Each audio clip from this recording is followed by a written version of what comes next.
ମା ତାରିଣୀ ଘଟଗାଁ କୁ କେଉଁଠାରୁ ଆସିଥିଲେ। କୁହାଯାଏ ଯେ ପୁରାତନ କାଳରେ କାଞ୍ଚି ନାମକ ରାଜ୍ୟରେ ମା ତାରିଣୀ ପୂଜା ପାଉଥିଲେ ଏବଂ କାଞ୍ଚି ରାଜ୍ୟର ରାଜକୁମାରୀ ପଦ୍ମାବତୀଙ୍କୁ ପୁରୀ ରାଜା ପୁରୁଷୋତ୍ତମ ଦେବ ବହୁତ ଭଲ ପାଉଥିଲେ। କିନ୍ତୁ ପୁରୀ ରାଜା ପୁରୁଷୋତ୍ତମ ଦେବ ରଥଯାତ୍ରାରେ ଠାକୁରଙ୍କ ରଥରେ ଛେରା ପହଁରା ବା ଝାଡୁ ମାରୁଥିବାର ଦେଖି କାଞ୍ଚି ରାଜା ନିଜ ଝିଅ ପଦ୍ମାବତୀଙ୍କ ହାତ ବିବାହ ପାଇଁ ନ ଦେଇ ଅପମାନିତ କରିଥିଲେ। ଏହାର ପ୍ରତିଶୋଧ ନେବା ପାଇଁ ପୁରୀ ରାଜା କାଞ୍ଚି ରାଜ୍ୟ ବିରୁଦ୍ଧରେ ଯୁଦ୍ଧ କରି ପ୍ରଥମ ଥର ହାରି ଯାଇଥିଲେ। ପ୍ରଭୁ ଜଗନ୍ନାଥ ପୁରୀ ରାଜାଙ୍କ ସ୍ୱପ୍ନରେ ଆସି କହିଲେ, କାଲି ସକାଳେ ଯେଉଁ ଘର ଛାତ ଉପରେ ଦଣ୍ଡମାଳ ଟଙ୍ଗା ହୋଇଥିବ ତାକୁ ସେନାପତି କରିଲେ ତୁମେ ନିଶ୍ଚୟ ଯୁଦ୍ଧରେ ଜୟଲାଭ କରିବ। ସତକୁ ସତ ରାଜା ସକାଳେ ଉଠି ଦେଖିଲା ପରେ କେନ୍ଦୁଝର ରାଜକୁମାର ଗୋବିନ୍ଦ ଭଞ୍ଜଙ୍କ ଛାତ ଉପରେ ଦଣ୍ଡମାଳ ଟଙ୍ଗା ହୋଇଥିଲା।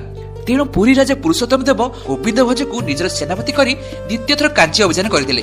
କୁହାଯାଏ ଯେ ସ୍ୱୟଂ ଜଗନ୍ନାଥ ଏବଂ ବଳଭଦ୍ର ସୈନ୍ୟ ବେଶରେ ଏହି ଯୁଦ୍ଧରେ ଲଢିଥିଲେ। ଦ୍ୱିତୀୟ ଚେଷ୍ଟାରେ ଜୟଲାଭ କରି ଗୋବିନ୍ଦ ଭଞ୍ଜ ମା ତାରିଣୀକୁ ଶ୍ରୀକ୍ଷେତ୍ର ପୁରୀକୁ ଆଣିଥିଲେ। କିନ୍ତୁ ପରେ ଯେତେବେଳେ ନିଜର ପିତାଙ୍କ ମୃତ୍ୟୁ ପରେ ଗୋବିନ୍ଦ ଭଞ୍ଜ କେନ୍ଦୁଝରକୁ ଫେରୁଥିଲେ ସେତେବେଳେ ମା ତାରିଣୀଙ୍କୁ ନିଜ ସହିତ କେନ୍ଦୁଝର ଯିବାକୁ ପ୍ରାର୍ଥନା କରିଥିଲେ। ମା ତାରିଣୀ କହିଥିଲେ ଯେ ସେ ତାଙ୍କ ପଛେ ପଛେ ସ୍ୱୟଂ ଯିବେ, କିନ୍ତୁ ଯେଉଁଠି ବି ଗୋବିନ୍ଦ ଭଞ୍ଜ ପଛକୁ ଚାହିଁ ତାଙ୍କୁ ବୁଲି ଦେଖିବେ ସେଠି ସେ ରହିଯିବେ। ତାଙ୍କ କଥାରେ ରାଜି ହୋଇ ଗୋବିନ୍ଦ ଭଞ୍ଜ ମା ତାରିଣୀଙ୍କ ସହ କେନ୍ଦୁଝର ବାହାରିଲେ। ରାସ୍ତାରେ ମା ତାରିଣୀଙ୍କର ପାଉଁଜିର ରୁଣୁଝୁଣୁ ଶବ୍ଦରୁ ଗୋବିନ୍ଦ ଭଞ୍ଜ ଜାଣିପାରୁଥିଲେ ଯେ ମା ତାରିଣୀ ତାଙ୍କ ପଛେ ପଛେ ଆସୁଛନ୍ତି। କିନ୍ତୁ କିଛି ସମୟ ପରେ ଘଟଗାଁର ଜଙ୍ଗଲ ରାସ୍ତା ଦେଇ ଯାଉଥିଲା ବେଳେ ଏହି ପାଉଁଜିର ଶବ୍ଦ ଆଉ ଶୁଭିଲା ନାହିଁ। ତେଣୁ ଗୋବିନ୍ଦ ଭଞ୍ଜଙ୍କ ମନରେ ଆଶଙ୍କା ସୃଷ୍ଟି ହେଲା। ସେ ପଛକୁ ଚାହିଁ ଦେଖିଲା ବେଳକୁ ମା ତାରିଣୀ ତାଙ୍କ ପଛେ ପଛେ ଏବେ ମଧ୍ୟ ଆସୁଥିଲେ। ମା ତାରିଣୀ ଗୋବିନ୍ଦ ଭଞ୍ଜଙ୍କୁ କହିଲେ, ତୁ ତୋର ପ୍ରତିଜ୍ଞା ଭାଙ୍ଗି ପଛକୁ ଅନାଇଲୁ, ତେଣୁ ଏବେ ମୁଁ ଆଗକୁ ନ ଯାଇ ଏହିଠାରେ ରହିବି।